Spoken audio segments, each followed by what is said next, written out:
নমস্কার আমার কৃষক বন্ধু, কেমন আছেন? ভালো আছেন? ভালো থাকুন, সুস্থ থাকুন। আজকে আপনাদের জন্য একটা নতুন ভিডিও নিয়ে উপস্থিত হয়েছি। একটি বাংলাদেশ থেকে বন্ধু আমার প্রশ্ন করেছেন, বাংলাদেশ থেকে যে তার কাঁঠালগুলো এরকম কালো কালো হয়ে যাচ্ছে দেখুন, আর পাউডার মতন হচ্ছে আর ঝরে পড়ে যাচ্ছে, নষ্ট হয়েছে। আরেকটি বাঁকুড়া থেকে বন্ধু আমার প্রশ্ন করেছেন যে তার কাঁঠালগুলো কিন্তু এরকম স্পঞ্জের মতন কালো কালো হচ্ছে আর পড়ে যাচ্ছে। তো এই দুটো কোশ্চেন তো উত্তর দেবো, তার সাথে সাথে আপনাদেরকে কী রোগ পোকা আছে। তো ভিডিওটি একটু লম্বা হবে, ধৈর্য ধরে দেখবেন, আপনি কিন্তু খুবই গুরুত্বপূর্ণ তথ্য পাবেন। তো চলুন এই ভিডিওর মাধ্যমে আমরা জেনে নিই, শিখে নিই যে কাঁঠালের কী পরিচর্যা আছে আর এই রোগ পোকার কী সমাধান আছে। তো চলুন দেখে নিই। সর্বপ্রথম জানাই কাঁঠাল কেন ঝরে পড়ে যায়। কাঁঠাল হচ্ছে একটি সহবাসী উদ্ভিদ, অর্থাৎ স্ত্রী ফুল এবং পুরুষ ফুল একই সঙ্গে একই গাছে হয়। তবে পরাগ সংযোগ যদি একেবারে না হয় তাহলে কিন্তু কাঁঠাল শুকিয়ে ঝরে পড়ে যাবে। ফলের এই অকাল ঝরে পড়া আটকাতে প্লানোফিক্স 2.5 থেকে 3 ml প্রতি 10 লিটার জলে স্প্রে করলে এই কিন্তু সুফল পাওয়া যায়। কাঁঠালের আরেকটি সমস্যা হয়, দেখবেন ছোট ছোট হচ্ছে আর স্পঞ্জের মতন হয়ে ঝরে পড়ে যাচ্ছে। এটা অ্যাকচুয়ালি বোরনের অভাবে হয়।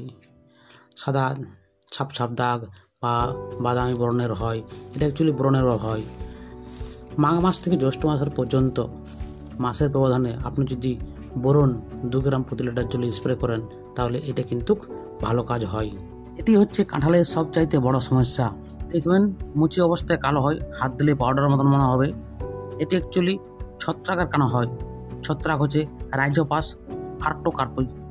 এর কারণেই বেশিরভাগ আমাদের কাঁঠাল নষ্ট যায়।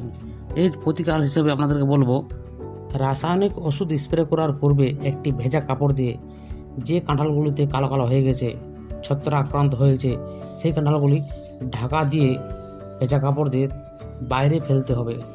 কারণ কি, এই পাউডারগুলো যদি অন্য কাঁঠাল লেগে যায়, যেগুলো সুস্থ কাঁঠাল আছে, সেখানেও কিন্তু এই ছত্রাক আক্রান্ত হওয়ার সম্ভাবনা থাকে।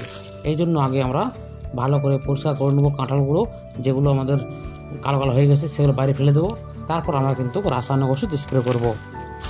এই প্রতিকার হিসেবে আমরা কপার অক্সিক্লোরাইড স্প্রে করতে পারি 50% WP, যেটা মার্কেটে ব্লাইটক্স বা ব্লু কপার নামে পাবেন। 4 গ্রাম প্রতি লিটার জলে স্প্রে করতে পারেন।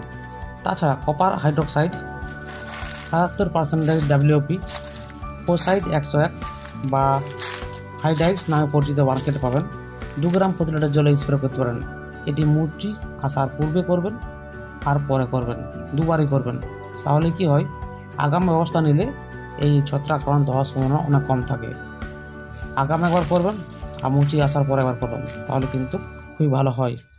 কাঁঠাল গাছের আরেকটি সমস্যা হয়, দেখবেন কাণ্ড ফেটে গেছে আর ওই দিয়ে আঠা বেরোচ্ছে, যেমন আম গাছে হয়, ঠিক কাঁঠাল গাছও এরকমই হয়। আমরা করতে পারি কি, ব্লাইটক্স 10 গ্রাম জলে গুলে লেপে দিতে পারি, অথবা 4 গ্রাম প্রতি লিটার জলে গুলে ওই জায়গাতে স্প্রে করতে পারি। তাতে কিন্তু আমাদের অনেকটা সুফল হয়। ভিডিওটি কেমন লেগেছে? আশা করি ভালো লেগেছে। প্রচুর পরিমাণে শেয়ার করুন, বন্ধুবান্ধব আত্মীয় স্বজন সবাইকে দেখার সুযোগ করে দিন। এর পরবর্তী ভিডিওতে জানাবো কাঁঠাল গাছের কি কি পোকার দ্বারা আক্রান্ত হয়, কীভাবে ক্ষতি হয়, তার সমাধান কী আছে, সমস্ত তথ্য আপনাদেরকে বিস্তারিত জানাবো। ততদিন পর্যন্ত অপেক্ষা করুন। আর হ্যাঁ, যারা এই ভিডিওটি প্রথমবার দেখছেন তারা চ্যানেলটি অবশ্যই সাবস্ক্রাইব করে রাখবেন, আর পাশে থাকা বেল আইকনটি অবশ্যই ক্লিক করে রাখবেন। তাতে কী হবে, যখন আমি ভিডিও আপলোড করবো তৎক্ষণাৎ আপনার মোবাইলে নোটিফিকেশন চলে যাবে, আপনি দেখতে পারবেন।